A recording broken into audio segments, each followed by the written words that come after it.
Bismillahirrahmanirrahim. Welcome to University of Accountancy. We are studying principles of economics. Dear students, this is the second part of lecture on elasticity of demand and supply. Today, we will learn the impacts of elasticity on revenue. Let's start. For example, in case of elastic demand, in case of elastic demand, if prices increase a particular given commodity, this will lead to cause a greater decrease in quantity demanded, which in turn will reduce revenue. मतलब ये कि अगर आपके पास demand elastic है तो हम जानते हैं कि प्राइस में मामूली इंक्रीज से क्वांटिटीज ज़्यादा रिड्यूस हो जाती हैं, जिसका नतीजा डिक्रीज रेवेन्यू की सूरत में निकलता है। इसको हम एक हाइपोथेटिकल एग्जांपल से समझेंगे। स्क्रीन पे टेबल आपको नज़र आ रहे हैं कि अगर लेट्स सपोज कमोडिटी एक्स है, इसकी प्राइस 100 है तो quantity demanded 200, cost is a constant factor, तो $50 पर यूनिट कॉस्ट है हमारे पास और ग्रास प्रॉफिट या प्रॉफिट 50 है। टोटल रेवेन्यू हमारे पास या टोटल प्रॉफिट जो है वो 10,000 बन रहा है। Now if price increase from 100 to 110 mean by 10%, this will cause a greater decrease in quantity, यानी हमने 10% प्राइस को इंक्रीज कर दिया जिससे क्वांटिटी डिमांडेड 200 से 150 पे आ गई। हमने इस सूरत में भी कॉस्ट को कांस्टेंट लिया, तो आप देख सकते हैं कि हमारा रेवेन्यू जो है पर यूनिट तो ज़रूर इंक्रीज़ हुआ, लेकिन क्वांटिटी चूँकि रिड्यूस हुई है तो टोटल रेवेन्यू 10,000 से 9,000 पे आ गई। इसी तरह से अगर हम प्राइस को मज़ीद बढ़ाते हैं, 120 कर देते हैं, this will further cause a reduction in quantity demanded, which in turn will reduce our total revenue, though revenue per unit or profit per unit is increased. तो इससे साबित होता है कि इलास्टिक डिमांड की सूरत में अगर प्राइस में इंक्रीज आता है तो this will cause a decrease in total revenue. Now if prices decrease, what will be the effect? हम पहले देख चुके हैं अगर प्राइस इंक्रीज होती है तो फिर क्या होता है, लेकिन अगर प्राइस डिक्रीज होती है, it will lead to increase in quantity in greater proportion which in turn will increase revenue. लेकिन अगर हम प्राइस को डिक्रीज कर देते हैं, डिमांड इलास्टिक है, इलास्टिक डिमांड का हम जानते हैं मतलब ये है कि प्राइस में मामूली चेंज से डिमांड में ज़्यादा चेंज वाक़या होता है। तो इन दिस केस अगर हम प्राइस को रिड्यूस करते हैं तो this will lead to cause greater change in quantity demanded, mean will increased. अगर क्वांटिटी इंक्रीज होती है in a greater proportion than a change in a price, this will cause to increase total revenue of firm. एक example की मदद से इसको भी समझते हैं।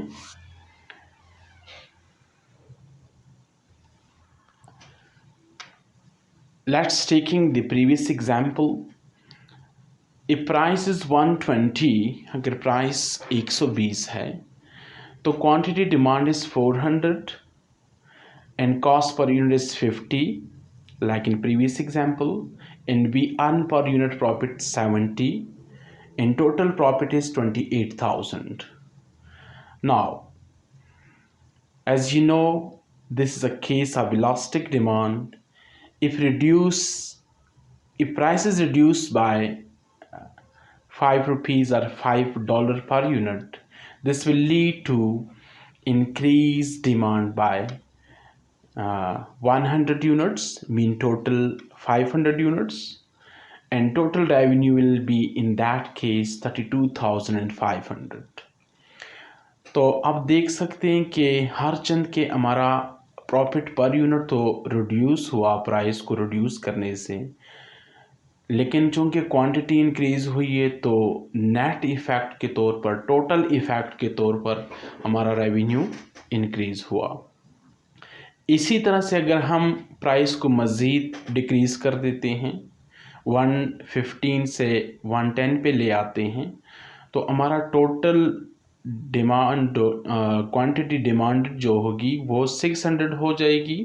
दिस इज़ हाइपोथेटिकल डेटा, ये फ़र्ज किया हुआ डेटा है। और कॉस्ट चूँकि इस सूरत में भी हम कांस्टेंट है, तो per unit profit further reduce हो रहा है, 65 से 60 पे आ रहे हैं, लेकिन टोटल रेवेन्यू 36,000 तक पहुंच रहा है। तो इससे साबित हुआ कि इलास्टिक डिमांड की सूरत में अगर हम प्राइस को रिड्यूस कर देते हैं तो इससे क्वांटिटी डिमांडेड इंक्रीज़ होती है और नतीजे के एतबार से हमारा टोटल रेवेन्यू इंक्रीज़ होता है। If demand is elastic, the price and revenue are moving in opposite direction. If prices increase, revenue will be decreased and vice versa. Ceteris paribus. यानी अगर हम अदर फैक्टर्स को कांस्टेंट लेते हैं तो elastic demand की सूरत में प्राइस और रेवेन्यू जो है वो अपोजिट डायरेक्शन में मूव करती हैं। प्राइस इंक्रीज़ होती है तो टोटल रेवेन्यू डिक्रीज़ होता है। प्राइस हम रिड्यूस करते हैं कीपिंग अदर थिंग कांस्टेंट, तो revenue will be increased. Now let's understanding the impact of elasticity of demand. If demand is inelastic, अगर डिमांड इन इलास्टिक है तो फिर इलास्टिसिटी का क्या फ़र्क पड़ेगा टोटल रेवेन्यू के ऊपर। In case of inelastic demand, increase in price does not decrease demand equally or more. Inelastic का यही मतलब होता है कि प्राइस में उतार चढ़ाव से, फ्लक्चुएशन से, जिस रेट से फ्लक्चुएशन होती है इन प्राइस, उस हिसाब या उस रेशो से क्वांटिटी चेंज नहीं होती या इक्वल नहीं होती, हमेशा क्वांटिटी कम अफेक्ट होती है। Therefore, charging increased price will lead to increased revenue. इसलिए अगर आप प्राइस को बढ़ा देते हैं, इंक्रीज कर देते हैं, this will lead to increase revenue. इसको भी एक एग्जाम्पल की मदद से समझते हैं। हमारे पास डेटा हाइपोथेटिकल डेटा है। फॉर एग्जाम्पल प्राइस हमारे पास 100 है, तो 100 प्राइस पे क्वांटिटी डिमांडेड 250 है, कॉस्ट को हमने कांस्टेंट लिया है, तो पर यूनिट प्रॉफिट हमारा 50 आ जाता है। पर यूनिट 50 है, 50 इंटू 250, दिस इज 12,500। अब अगर हम प्राइस को बढ़ा देते हैं, 100 से 150 कर देते हैं, तो क्वांटिटी पे ज़रूर असर पड़ा, यानी 250 से हमारी क्वांटिटी डिमांडेड 200 तक आ गई, लेकिन पर यूनिट प्रॉफिट जो है वो इंक्रीज़ हुआ, 50 से 100 पे चला गया, keeping the cost factor constant, और टोटल प्रॉफिट या रेवेन्यू हमारा 12,500 से 20,000 पे चला गया। इसी तरह से हम प्राइस को मज़ीद बढ़ाते हैं तो this decrease the quantity demanded further from 200 to 150, keeping the cost factor constant. Profit per unit is increased from 100 to 150, and which caused to increase total profit from 20,000 to 22,500. ये प्राइस को increase करने का effect है in case of inelastic demand. Now if demand is inelastic and we are going to decrease the price, अगर हम price को decrease करते हैं तो it mean the quantity will not be change in equal proportion, और quantity will not be increased in equal or more than change in price. Therefore, charging decreased price will lead to decreased revenue. इसलिए चूँकि demand inelastic है, inelastic का मतलब ये कि आप price कुछ भी कर दें तो आपकी क्वांटिटी डिमांड लॉ के रूल से ज़्यादा इंक्रीज़ नहीं होगी। फॉर एग्ज़ाम्पल सॉल्ट को ले लें, नमक को ले लें, आप उसकी प्राइस कितनी ही कम कर दें, लोगों ने ख़ास मकदार से उसको ख़रीदना है, तो प्राइस ऐसी सूरत में इनइलास्टिक डिमांड की सूरत में रिड्यूस करके आप क्वांटिटी को बढ़ा नहीं सकते हैं।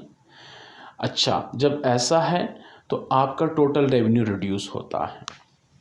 Mean decreasing price in case of inelastic demand will lead to decreased revenue, or in other word both variables are moving in the same direction. ये एक एग्जांपल है कि हमारे पास प्राइस 100 है, हमने प्राइस को 100 रखा तो टोटल प्रॉफिट इस सूरत में 10,000। Now we are going to decrease the price by 10%, या 10 से हमने इसको रिड्यूस कर दिया, ये चाहते हुए कि हम शायद क्वांटिटी को इंक्रीज़ कर सकें। जी, क्वांटिटी ज़रूर इंक्रीज़ हुई है, लेकिन 200 से 205 पे, क्योंकि डिमांड इन इलास्टिक है। तो keeping cost factor constant, profit per unit is reduce from 50 to 440, which cause a reduction in total profit by 1800। तो 10,000 से 8,200 पे आपका टोटल प्रॉफिट रिड्यूस हुआ। इसी तरह से आप फर्दर इसको 90 से आपने 80 कर दी प्राइस, इस उम्मीद से कि शायद आपकी क्वांटिटी इंक्रीज़ हो जाए, लेकिन क्वांटिटी ज़रूर इंक्रीज़ हुई, लेकिन उस प्रोपोर्शन से नहीं जिस प्रोपोर्शन से आपने प्राइस को चेंज किया। तो इस सूरत में भी आपका कॉस्ट फैक्टर अगर कांस्टेंट है, यानी वो अगर रिड्यूस नहीं होता, तो आपका टोटल प्रॉफिट रिड्यूस हो जाएगा, इसलिए कि पर यूनिट प्रॉफिट भी आपका रिड्यूस हो रहा है और क्वांटिटी पर यूनिट प्रॉफिट आपका रिड्यूस हो रहा है, लेकिन क्वांटिटी उतनी नहीं बढ़ रही। इस वजह से आपका टोटल रेवेन्यू 8,200 से 6,300 पे रिड्यूस हुआ। मतलब क्या हुआ? If demand is inelastic, the price and revenue are moving in the same direction, यानी प्राइस को बढ़ाते हैं तो रेवेन्यू भी बढ़ता है, प्राइस को रिड्यूस करते हैं तो रेवेन्यू भी रिड्यूस होता है। Keeping other thing constant, ceteris paribus. Now impacts of unit elastic demand and revenue. अगर आपके पास जो कमोडिटी है वो उसकी डिमांड यूनिट इलास्टिक है। यूनिट इलास्टिक से मुराद क्या है? हम जानते हैं कि इससे मुराद ये है कि जिस रेशो जिस प्रोपोर्शन से आप प्राइस को चेंज करते हैं उसी प्रोपोर्शन से आपकी क्वांटिटी में चेंज आता है। तो कीपिंग अदर थिंग कांस्टेंट, इस सूरत में revenue per unit elastic demand की सूरत पे कोई असर नहीं पड़ता। In case of unit elastic demand, both price and quantities change in the same proportion. Therefore, revenue is not affected by any change in price. Example लेते हैं. The table below contain hypothetical data and explain the above scenario. Let's the cost is 40%. हम फर्ज करते हैं कि हमारे पास cost जो है वो 40% है। तो if price is 100 and quantity demanded is 200 at that price, total sale will be 20,000. Keeping cost at 40%, हमारी कॉस्ट 8,000 हो जाएगी, इन 20,000 का 40% ले लें तो 8,000 कॉस्ट हो जाएगी, remaining is your profit 12,000. Now if you are reducing price from 100 to 90, this will lead to cause the quantity in the same proportion. हम दरअसल 10% को कर रहे हैं, तो इस हिसाब से हमारी सेल उतनी ही है। 90 को 220 से मल्टीप्लाई किया, 222 से मल्टीप्लाई किया, तो टोटल सेल हमारी 20,000 ही है, कॉस्ट 40,000, टोटल प्रॉफिट 12,000। इसी तरह से मज़ीद हमने इसको रिड्यूस कर दिया प्राइस को। क्वांटिटी हमारी ज़रूर इंक्रीज़ हुई, डिमांड में ज़रूर इजाफा हुआ, लेकिन that increase is in the same proportion of change in price, so there will be no effect on total revenue, even total sales, keeping other thing constant. So students, this was the impact of elasticity on demand इसी के साथ ये lecture हम ख़त्म कर देते हैं। Inshallah, in next module we will learn about how to measure elasticity, what is firm behavior, and we will also try to provide solution to exams questions. And next lecture or coming lectures will be exam focused.